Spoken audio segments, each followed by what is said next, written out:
പ്രിയപ്പെട്ട വിദ്യാർത്ഥി സുഹൃത്തുക്കളെ, കേരളത്തിലെ സ്കൂളുകളിൽ അധ്യാപകരാകാനുള്ള യോഗ്യത നൽകുന്ന കോഴ്സാണ് ബി.എഡ് കോഴ്സ്. കേരളത്തിലെ ഏതെല്ലാം യൂണിവേഴ്സിറ്റികളാണ് ബി.എഡ് കോഴ്സ് പ്രൊവൈഡ് ചെയ്യുന്നത്? ഓരോ യൂണിവേഴ്സിറ്റിയും പ്രൊവൈഡ് ചെയ്യുന്ന ബി.എഡിലെ സ്പെഷ്യലൈസേഷൻ ഏതൊക്കെയാണ്? ഓരോ യൂണിവേഴ്സിറ്റികളിലും ഫീസ് എത്ര എന്നതിനെ കുറിച്ചാണ് നമ്മൾ ഈ വീഡിയോയിൽ ഡിസ്കസ് ചെയ്യുന്നത്. ആബിദ് ടോക്സിന്റെ പുതിയ വീഡിയോയിലേക്ക് സ്വാഗതം. ഇതുവരെ എന്റെ ചാനൽ സബ്സ്ക്രൈബ് ചെയ്യാത്ത പ്രിയപ്പെട്ട വിദ്യാർത്ഥി സുഹൃത്തുക്കൾ സബ്സ്ക്രൈബ് ചെയ്യുമല്ലോ. നമുക്ക് ഡീറ്റെയിൽഡ് ആയിട്ട് അതിന്റെ ഓരോ കാര്യങ്ങളെ കുറിച്ച് ഡീറ്റെയിൽഡ് ആയിട്ട് നോക്കാം. ബി.എഡ് കോഴ്സ് എന്ന് പറയുന്നത് ഇന്ത്യയിൽ തന്നെ 2 ഇയർ ബി.എഡ് ഉണ്ട്, ഇന്റഗ്രേറ്റഡ് ബി.എഡ് ഉണ്ട്. ഇന്റഗ്രേറ്റഡ് ബി.എഡ് എന്ന് പറയുന്നത് 4 ഇയർ കോഴ്സ് ആണ്.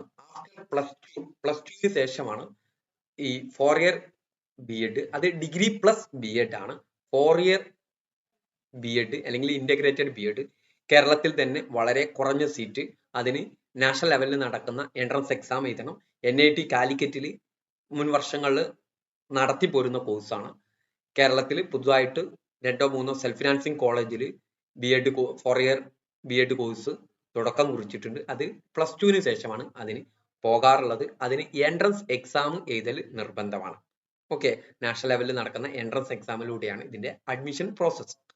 ഓക്കെ, എന്നാൽ ഏറ്റവും കൂടുതൽ സീറ്റുള്ള ഒരു മേഖലയാണ് 2 ഇയർ ബി.എഡ്. 2 ഇയർ ബി.എഡ് 2 ഇയർ കോഴ്സ് ആണ്. ഡിഗ്രിക്ക് ശേഷം പോകാം. കൊമേഴ്സിൽ ബി.എഡ് ചെയ്യണമെങ്കിൽ PG കഴിഞ്ഞതിന് ശേഷം മാത്രമേ പോസിബിൾ ആയിട്ടുള്ളൂ. ഇത് കേരളത്തിൽ കാലിക്കറ്റ് യൂണിവേഴ്സിറ്റിയിലുണ്ട്, MG യൂണിവേഴ്സിറ്റിയിലുണ്ട്, കേരള യൂണിവേഴ്സിറ്റിയിലുണ്ട്, കണ്ണൂർ യൂണിവേഴ്സിറ്റിയിലുണ്ട്. ഇനി ബി.എഡ് കോളേജുകൾ ഓരോ യൂണിവേഴ്സിറ്റിയിൽ എത്ര ഉണ്ട് എന്ന് നമുക്ക് നോക്കാവുന്നതാണ്. എയ്ഡഡ് കോളേജ് കാലിക്കറ്റ് യൂണിവേഴ്സിറ്റിയിൽ 2 government college 2, self financing college 57, university centre 11. യൂണിവേഴ്സിറ്റി നേരിട്ട് നടത്തുന്ന സെന്റർ സെൽഫ് ഫിനാൻസിങ് സെന്റർ ആണ്, ഫീസ് കൊടുക്കണം. ഡീറ്റെയിൽ വരുമ്പോൾ മനസ്സിലാവും. ഇനി MG യൂണിവേഴ്സിറ്റിയിൽ aided college 7, self financing college 29, self financing college controlled by government അത് 12 ആണ്. ഓക്കെ, ഇനി കേരള യൂണിവേഴ്സിറ്റിക്ക് കീഴിൽ aided college 6, government college 1, self financing college 35, university centre 10.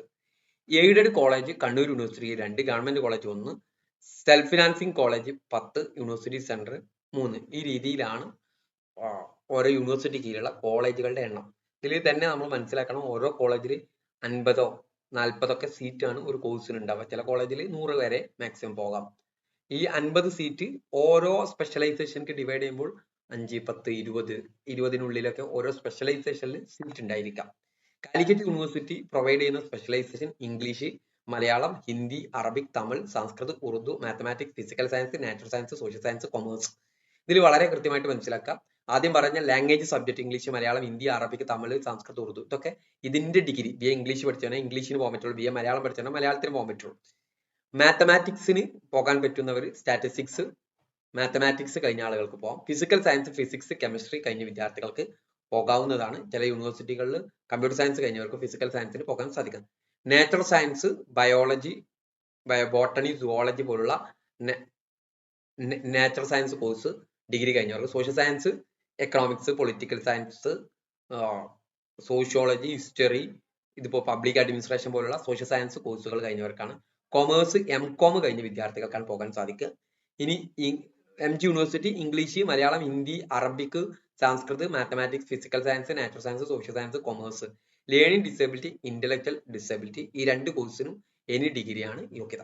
ഇനി കേരള യൂണിവേഴ്സിറ്റി കീഴിലെത്തുമ്പോൾ അതിൽ നിന്ന് English, Malayalam, Hindi, Arabic, Tamil, Sanskrit, mathematics, physical science, natural science, social science, commerce, geography എന്നുള്ള ഒരു കോഴ്സ് കൊണ്ട് അതിന് ജോഗ്രഫി ഡിഗ്രി കഴിയേണ്ടി വരും. ഓക്കെ, ഇനി Kannur university English, Malayalam, Hindi, Arabic, mathematics, physical science, natural science, social science, commerce.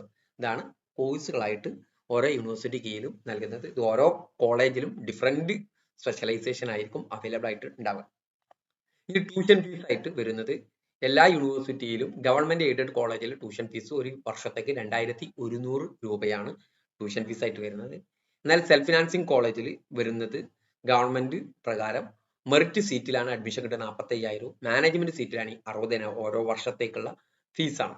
Okay, അത് MG യൂണിവേഴ്സിറ്റിയിലും കാലിക്കറ്റിലും കേരളയിലും കണ്ണൂരിലൊക്കെ സെയിം ആയിരിക്കും. എന്നാൽ കാലിക്കറ്റ് യൂണിവേഴ്സിറ്റിക്ക് കീഴിൽ യൂണിവേഴ്സിറ്റി സെന്ററിൽ 47,190 ആണ് ഒരു വർഷത്തെ ട്യൂഷൻ ഫീസ്.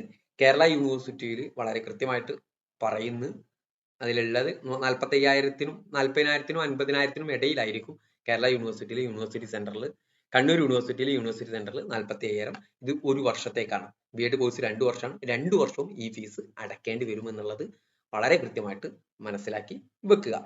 ഇതിന്റെ അഡ്മിഷൻ പ്രോസസ്സ് എന്ന് പറയുന്നത് ഓരോ യൂണിവേഴ്സിറ്റിയും അവരുടെ അഡ്മിഷൻ പോർട്ടൽ മുഖേന ഓരോ വർഷവും മെയ് ലാസ്റ്റ് ആകുമ്പോൾ അല്ലെങ്കിൽ ജൂൺ ഫസ്റ്റിലാണ് ഇതിന്റെ അഡ്മിഷന് അപേക്ഷ ക്ഷണിക്കുക. ഓൺലൈനിൽ അപേക്ഷ ക്ഷണിച്ചിട്ട് സെൻട്രലൈസ്ഡ് അഡ്മിഷൻ പോർട്ടൽ മുഖേന അതിന്റെ അഡ്മിഷൻ നടപടികൾ നടത്തി അലോട്ട്മെന്റ് പ്രക്രിയ പൂർത്തീകരിച്ചാണ് ഇതിന്റെ അഡ്മിഷൻ ഉണ്ടായിരിക്കാം. ഓക്കെ, ഈ വർഷത്തെ അഡ്മിഷനെ കുറിച്ചുള്ള വീഡിയോകൾ അടുത്ത് തന്നെ വരുന്നതായിരിക്കും. ഇത് നിങ്ങൾക്ക് ഉപകാരപ്പെട്ടിട്ടുണ്ടാവും എന്ന് മനസ്സിലാക്കാണ്. Thank you.